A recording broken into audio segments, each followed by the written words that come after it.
Welcome to the Yidris Thunderdome. I hope you're excited for cold front coming through. We got a thunderstorm coming. As far as our opening hand goes, yeah, I like this. We have Cultivate. We have a little bit of Scry action with the Temple of Malady. Sounds like a plan. Let's get Yidris pop back up. Okay, let's go ahead and lead off with the Temple of Malady. Get that Scry or the Scurry going, according to my Theros pre-release opponent. I wish I could find him one day and correct him. Taiga, do we want that on top? Yeah, I don't mind that. We got Rich Card's expertise. Yeah, we're going to put that on top. I'm okay with that. Anything else, we're going to go and pass the turn. We're playing Yidris, Maelstrom Wielder, the man who rides on a horse with no name. Trample. Whenever Yidris deals combat damage to a player, as you cast spells from your hands this turn, they gain Cascade. Playing against Seton, Krosan Protector. Tap and untap Druid you control, add green to your mana pool. Then opponent's going to get on an Elf Druid. All right. I always enjoy playing against Seton, or Seton, however you say it. It always reminds me I need to build him. Seems like a really fun commander. Let's go and get down... Let's get down Taiga. I'm okay with that. Get down Taiga, and then anything else, we're going to go kick it over there. Now, we do have Snuff Out, and once we get down Urborg, it will turn all of our lands into swamps, so we'll be online for Snuff Out. So if our opponent does finally get down set, and we can at least kind of go for that. We can also go for Cultivate next turn and still be online for Snuff Out to kind of set them back just a little bit, which I'm okay with that. With Yidris, you kind of want to keep the board state clear so that we can swing in and get some good stuff going. Now, as far as getting some good storm action going, we don't really have a whole lot going on. We just have Rishkar's expertise. One of the fun things that you can do with Yidris is use stuff like Snuff Out. It is a 4 converted mana cost spell. So if we can hold on to it and use it in addition with Yidris, like kind of casting these free spells, it's really good.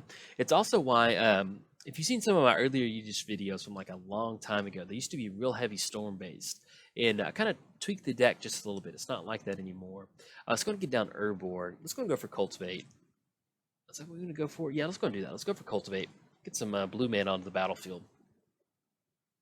Okay, let's go and grab an island. And then what else? We'll just go and grab another... Oh, mountains in the hand. We'll just go and grab another forest. Okay, let's go and put the island into play. And then the forest goes into the hand. Anything else, we're going to go and pass the turn. So our opponent just ended up going for the Harbinger, so we're okay. They don't really have Seton down. There's not really anything crazy. Oh, as far as Yidris goes. But yeah, it used to be really heavy Thunderstorm, or used storm-based deck. But with a lot of the 1 versus 1 bannings, probably about 3-4 months ago, they banned a lot of the tutor cards, which is pretty much a bummer, and that was really what you just thrived on, was kind of setting it up to where we could put a storm card on top of our library. So with that gone, I kind of shifted the deck into more of like a value style deck, to where let's say that we do kind of get into something like Bloodbraid Elf. We can start casting those spells, kind of get some extra value off of that.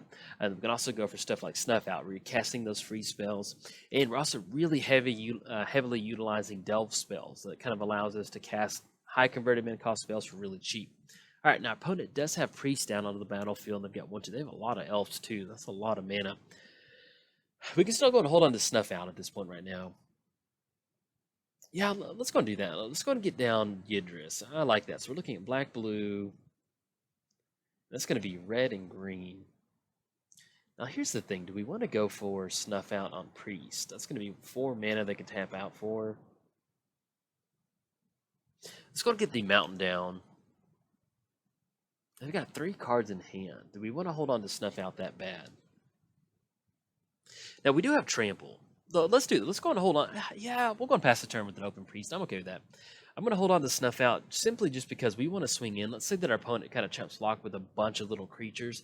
I like holding on to Snuff Out as either like a kind of Cascade enabler, or at least kind of clearing the way for him or Yidris to swing in, since it does have Trample. Now, one thing that we do need to do is we have Farseek. We do not have another island on the battlefield.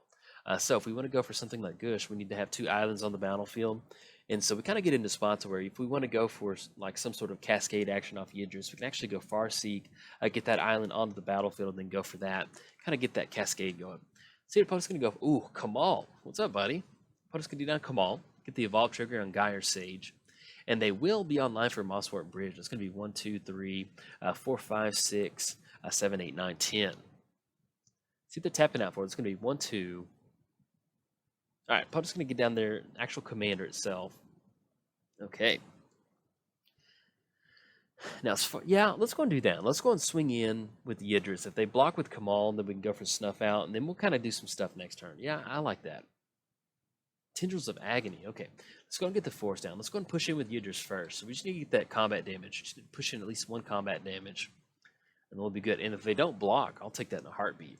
because we're not looking so hot. They come all next turn. They can untap with that and really go for some pretty heavy activations with that, turning their forest into some creatures.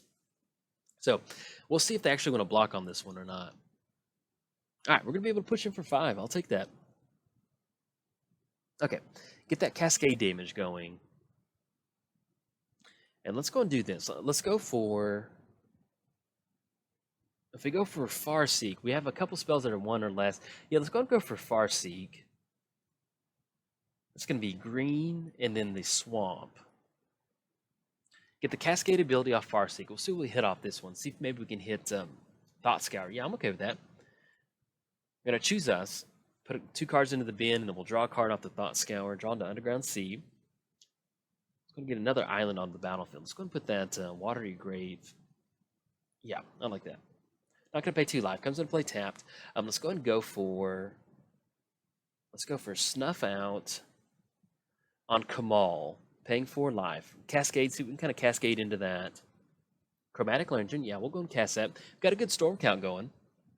Take care of Kamal. Let's go ahead and go for return 2 islands to the hand. Add that mana to our mana pool first. Return Watery Grave and that island back to the hand. Cascade for 5. You can see where we're not really that heavily stormed, but you can really chain some good stuff together. All right, let's go for Mulch. Let's go and cast that card. Get that Marsh Flats goes into our hand. We're going to draw 2 cards. See what else. Ooh, Time Twister. All right, so at this point right now, if we go for Time Twister, we got Tendrils of Agony for like 7. If we go for Time Twister, I just don't know if we're going to have enough mana to go for that. It's going to be 1, 2, 3, 4, 5. Yeah, let's go and go for Tendrils of Agony. I think I'm okay with that. Yeah, let's go and do that. We're going to choose our opponent. Let's go and do it. It's going to be black, double black. We'll tap the Chromatic Lantern for 1. All right, so we're going to get the Cascade going. Storm Trigger, Cascade. See if we hit off the Tendrils of Agony. Hero's Blade, yeah, we'll go and cast that. Storm count 8. Worst case scenario, we've done... That's a nice little Yidris turn. I'll enjoy that. Same targets as our opponent. Okay. Same targets across the board. Okay. Gonna put them down to 12, put them down to 10. Then anything else that we can go for, we can't really equip that for 4. All right, we're just gonna go and pass the turn. Kick it over to our opponent. And I guess at this point, we'll just go and get rid of that Watery Grave because we can just put that Underground Sea into play tap next turn. Now, our opponent is sitting at 10. We're up to 40 at this point right now. We gained some good life off of that. We'll see what is on the Mosswort Bridge. Do they have enough to actually activate it? They have to have 10 or more power. It's going to be 1, 2, 3, 4, 5, 6, 7, 8. So only sitting at 8 right now. Seaborn Muse, okay. Now, that will kind of complicate us getting some good stuff going. We can go for Rishkar's Expertise next turn. We are online for that. Rishkar's Expertise. We'll be able to draw 5 cards. And then, let's see, what is this Mosswort Bridge? Okay. I always just assume that it's like Crater Hoof. Crater Hoof's hiding underneath the bridge. All right, opponent's going to go for Baru. Force enters the battlefield. This has been a good little match so far. I'm enjoying it. All right, get the Evolve Trigger going on the Gyre Sage. That'll be a good chunk of mana. But they have 0 cards in hand, which is really good to our advantage. All right. Be swinging with the crew. That's going to be 1, 2, 3, 4, and 5. Put us down to 35. That's going to be 2 total commander damage. All right. They get everything to untap, and we draw into 3 visits. Now, as far as what we're going to go for, we have Time Twister. Let's go and get down the Underground Sea. It's a blue source for us to swing in with. Now, if we get to the Hero's Blade, there's going to be us tapping out for a bunch. If we go for Rishkar's Expertise, it's going to be 1, 2, 3, 4, 5, 6. I can't really see us pushing with Yidris in a clear board state. I feel like we need to go for as much value as possible. Let's go and go for Rishkar's Expertise. Let's go green. Tap for 1 more. We're going to be able to at least draw 5 cards. And then Baral's Expertise, we can bounce some stuff back to the hand. It's pretty gnarly. I like that. If we go for Canopy Cover, we can do that next turn. Let's do this. Let's go Baral's Expertise. Let's go and bounce Baru back to the hand. Let's go and bounce Gyre Sage, and let's go and bounce Seedborn Muse back to the hand. Okay, Baral's Expertise. Let's go ahead and cast Bloodbraid Elf. Or do you want to save that for next? Yeah, let's go Bloodbraid Elf. We'll go and cast that. Cascade. Grizzly Salvage. We'll go and cast that. And then let's go and grab that Eternal Witness. That way we kind of turn our graveyard back online. Bloodbraid Elf hits the battlefield. Anything else? Let's go ahead and just kick it back over to our opponent. Okay, that's a good tempo play. Kind of stop some of that stuff from coming across. And then we'll kind of see what we're going to go for next turn. Let's go and dump the Catacombs. Let's go and dump the Marsh Flats. And then let's go ahead and get rid of the Opulent Palace. Okay, I like that. Now, as far as what we can do next turn, we did draw into Canopy Cover. So we can put Canopy Cover onto Yidris. It can't be blocked except by creatures with flying or reach. And I think at this point, there's nothing over there from our opponent that has reach. So that's going to allow us to swing in with Yidris. So what we can do is get down Canopy Cover onto Yidris. We're going to be able to swing in, get that Cascade trigger going. We can go for Frantic Search to untap some of our lands. We also have Time Twister to go for 3 visits. And we also have Eternal Witness if we want to get that down and kind of bring something back to the hand. Now, as far as going for something with Eternal Witness, we'll see exactly what we want to go for. We're going to have 1, 2, 3, 4, 5, 6, 7. We're going to have 8 total mana next turn. 2 of that will be off of the Canopy Cover to make sure we can swing it. So we're really working with about 6 mana. We'll have another free spell with Frantic Search. Worst case scenario, we'll just go for Time Twister, kind of shuffle everything back in and see what we can kind of go for. Okay, opponent's going to get down Gyre's Sage. Now we bounced Seedborn Muse back to the hand. We bounced Gyre's Sage, and bounced something else back. I can't remember. It was 3 things, but I can't remember what that was. But yeah, you can see how explosive this deck can be sometimes, especially with the expertise cards. That really feels good.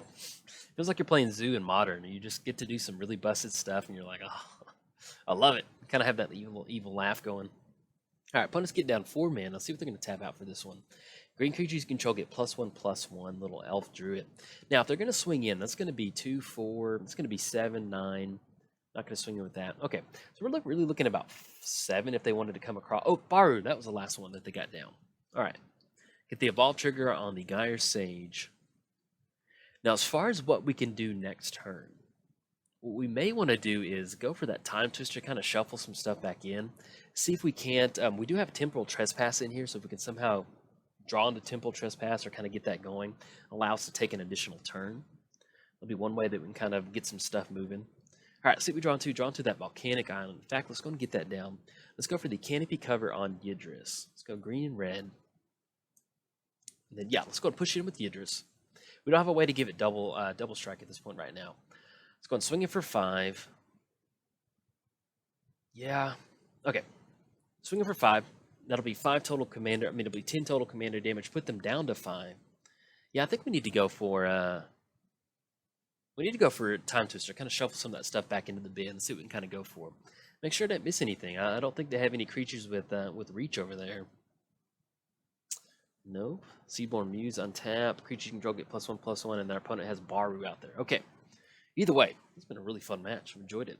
Usually mono green against kind of all-in Yidris Storm can kind of lead to some pretty big stomp matches. So I'm excited that this is at least kind of played out like this. Okay, Yidris is swinging in. Going to deal that 5 damage, puts him down to 5. All right, opponent's going to scoop it up. Oh, man. Okay. Even if we got the Hero's Blade on there, that would have put our opponent down to 2. And I guess they just did not want to see any storm action right there. In fact, let me kind of pull the video back up. Okay, so I got the game pulled back up. Now, unfortunately, our opponent did scoop. They didn't really want to see any storm action. Technically, the game wasn't over just yet. But, hey, win's a win, so I'll take that. But I just kind of wanted to explain what we were going to go through. So we had Yidris coming across. We had that whenever they deal combat damage, they gain Cascade. So it puts our opponent down to 5. Now, we did have Frantic Search to go for. We would have been able to draw 2 cards, discard 2 cards. I don't really know if there's any way that we can kind of rebuild the board state. And in fact, I just tried to draw a card, and it looks like it won't let us draw a card. So unfortunately, we can't really kind of piece back together what we would have gone for. Now, as far as what we had in our hand, we would have gone for Frantic Search. That would have been a free spell. We'd have been in line for Fact or Fiction to kind of get some storm going. And then plus, we'd have been in line for Time Twister. We also had Eternal Witness out of the hand, so we could have gotten in spots where we wanted to bring back Tendrils of Agony or something like that. But I guess our opponent just thought with us having Canopy Cover, it's going to be hard for them to kind of deal with that. But hey, a win's a win. I'll take it. We got a lot of fun storm action. Got to see some really good green action from our opponent. So if you enjoyed the video, like and subscribe. Thanks. Bye.